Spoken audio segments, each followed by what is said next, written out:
especially when maintained by proper diet, exercise, and habits. Wellness, practically impossible today. Look, we don't live in the starched shirt, feel-good times of our parents anymore. Times have changed. What used to be 3 square meals a day and plenty of fresh air is now a stop at the convenience store for a donut. Or maybe it's a double mocha with whip and a muffin.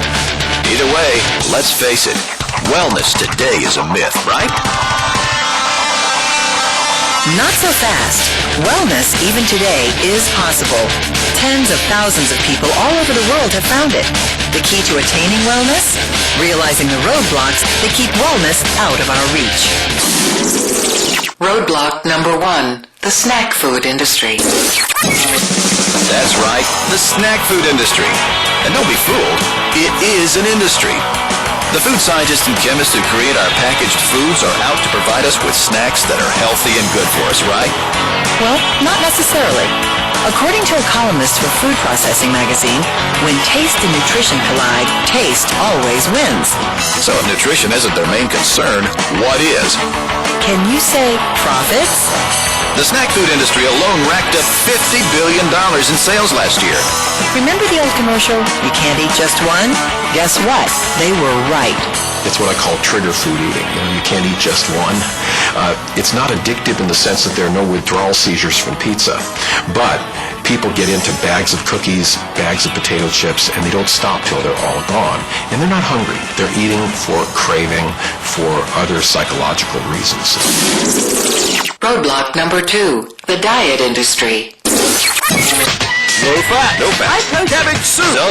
Vegan. Amen. Selfie. The fat plus flat. To live. No green. Sugar bus. Protein power. 3-day diet. All-you-can-eat diet. You could search over 10 million diet hits on Google. You could read all 29,091 books on Amazon.com. And you would come to the same conclusion. Confusion. And who wins?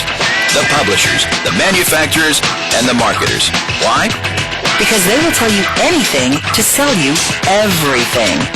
Well, the main reason that diets fail is that they may promise something which doesn't really happen. It's usually a magic formula or secret that you can do some little trick like eliminate all sugars, eliminate all fats, and keep eating the way you always have been. So you can have your cake and eat it too. Roadblock number 3, the restaurant industry. I know this hurts, but it's true. Think about it. When was the last time you noticed your plate? It's not a plate, it's a platter. Portion sizes have been expanding. In restaurants in the United States, people want to take home a doggy bag. You may have only paid $6 for dinner, but you want a big portion. If you got a small portion, you wouldn't be satisfied. You'd go to another restaurant. So this constant competition for quantities of food at low cost, and the cheapest way to make food is to add more hidden fat and sugar, is really driving this obesity epidemic.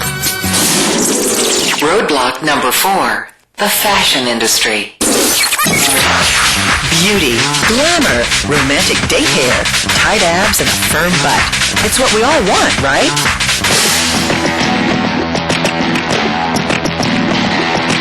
Here it is, the dark, dirty secret of the fashion industry.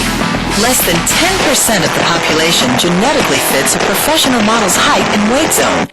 Yet women and men get sold this image every day as the goal. This is normal. This is attainable.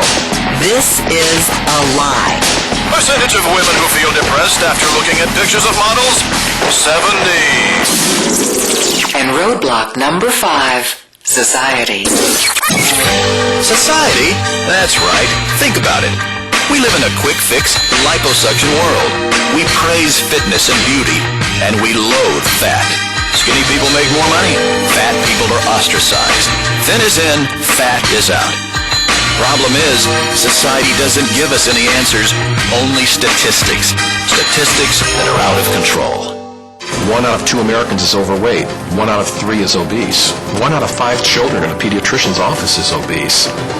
Countries that traditionally had a healthy diet like Japan, the incidence of obesity has increased from 5% to 20%. In poor countries around the world, as soon as you introduce the possibility of American foods, the richer classes become obese and the poorer classes are still malnourished. So this is a worldwide problem. Today, there are 158 million type 2 diabetics in the world, and this is a disease closely related to obesity because 95% of those patients are obese. In the next 10 years, there will be 212 million type 2 diabetics in the world, and 80% of all heart disease will occur in type 2 diabetes, which I call diabesity. The roadblocks are real, and they are working. Never before in our history have we as a nation been so fat. And it's not just about how you look. It's about your life, how long you will live, how long you will be around for your family. You see, wellness is a way of life that changes everything. The way you feel, the way you relate to people, and the way you look. The problem? People don't know what to do. They're so overwhelmed, they don't think there's an answer. But there is. Tens of thousands of people all over the globe have found it. You can too. We call it the Wellness Solution, and it's waiting for you at Herbalife International.